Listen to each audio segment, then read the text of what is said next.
आज का ये अवसर उत्सवता का क्षण तो है ही, लेकिन इसके साथ ही ये क्षण भारतीय समाज की परिपक्वता के बोध का भी क्षण है। हमारे लिए ये अवसर सिर्फ विजय का नहीं, विनय का भी है। दुनिया का इतिहास साक्षी है कि कई राष्ट्र अपने ही इतिहास में उलझ जाते हैं। ऐसे देशों ने जब भी अपने इतिहास की उलझी हुई गांठों को खोलने का प्रयास किया, उन्हें सफलता पाने में बहुत कठिनाई आई, बल्कि कई बार तो पहले से ज्यादा मुश्किल परिस्थितियां बन गई।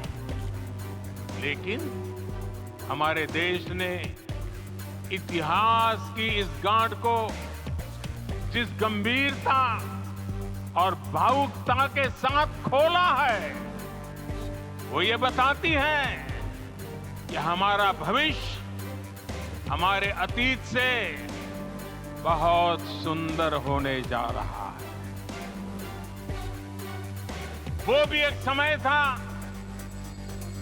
जब कुछ लोग कहते थे कि राम मंदिर बना तो आग लग जाएगी।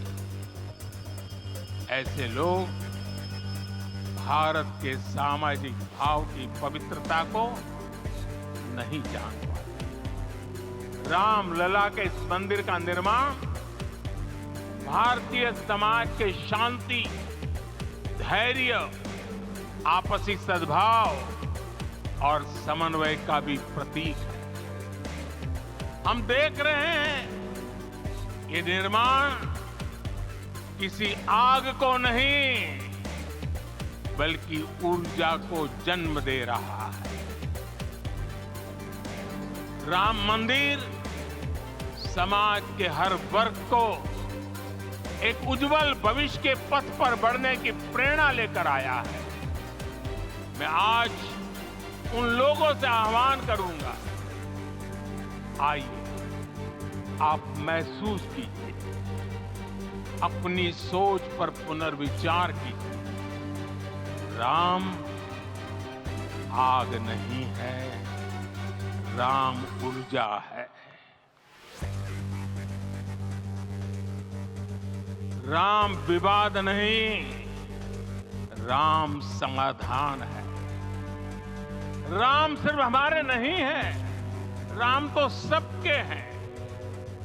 राम वर्तमान नहीं, सिर्फ वर्तमान ही नहीं, राम अनंत काल है। अयोध्या में प्राण प्रतिष्ठा के बाद प्रधानमंत्री नरेंद्र मोदी ने आज सोमवार 22 जनवरी को देशवासियों के लिए बड़ा ऐलान किया है और इस ऐलान में गरीब परिवारों को खासा मदद मिलेगी। पीएम मोदी ने कहा है कि सरकार प्रधानमंत्री सूर्योदय योजना शुरू करेगी। पीएम ने कहा, अयोध्या से लौटने के बाद मैंने पहला फैसला लिया है कि हमारी सरकार 1 करोड़ घरों पर रूफटॉप सोलर लगाने के लक्ष्य के साथ प्रधानमंत्री सूर्योदय योजना शुरू करेगी। असम में भारत जोड़ो न्याय यात्रा निकाल रहे राहुल गांधी ने कहा कि भारत की सांस्कृतिक विविधता को शंकर देव जी ने भक्ति के माध्यम से एकता के सूत्र में पिरोया है, लेकिन आज मुझे उन्हीं के स्थान पर माथा टेकने से रोक दिया गया। मैंने मंदिर के बाहर से ही भगवान को प्रणाम कर उनका आशीर्वाद लिया। अमर्यादित सत्ता के विरुद्ध मर्यादा का यह संघर्ष हम आगे बढ़ाएंगे। अयोध्या में आज सोमवार 22 जनवरी को भव्य राम मंदिर की प्राण प्रतिष्ठा समारोह में शामिल होने के लिए देश की ढेरों प्रतिष्ठित हस्तियां शामिल हुई, जिसमें आध्यात्मिक जगत गुरु रामभद्राचार्य भी शामिल हुए। प्राण प्रतिष्ठा के बाद गुरु रामभद्राचार्य बेहद भावुक नजर आए। प्राण प्रतिष्ठा के बाद गुरु रामभद्राचार्य ने पीएम नरेंद्र मोदी से मुलाकात भी की। साथ ही उन्होंने यह भी भविष्यवाणी की कि वे अगले लोकसभा चुनाव में बड़ी बहुमत के साथ सरकार बनाएंगे। अयोध्या में रामलला की प्राण प्रतिष्ठा में भले ही कांग्रेस समेत विपक्ष के कई शीर्ष नेता शामिल नहीं हुए हो, लेकिन आयोजन के बाद कई बड़े नेता अपने अपने स्तर पर बधाई दे रहे हैं। कांग्रेस के दिग्गज नेता और पूर्व केंद्रीय मंत्री शशि थरूर ने रामलला के नए विग्रह की प्राण प्रतिष्ठा के बाद सियावर रामचंद्र की जय कहकर देशवासियों को बधाई दी है। तो वहीं मुख्यमंत्री अरविंद केजरीवाल ने भी हार्दिक बधाई दी है। हालांकि बीएसपी नेता आकाश आनंद ने राष्ट्रपति द्रौपदी मुर्मू को भी कार्यक्रम में शामिल किए जाने की बात की और कहा कि 22 जनवरी 2024 तारीख देश के इतिहास में दर्ज हो गई है, लेकिन यह बेहतर होता अगर आदिवासी समाज से आने वाली राष्ट्रपति द्रौपदी मुर्मू भी कार्यक्रम में मौजूद रहती।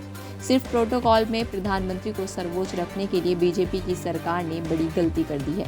इसी तरह की तमाम जानकारी के लिए आप बने रहिए द फ्रीडम न्यूज़ के साथ।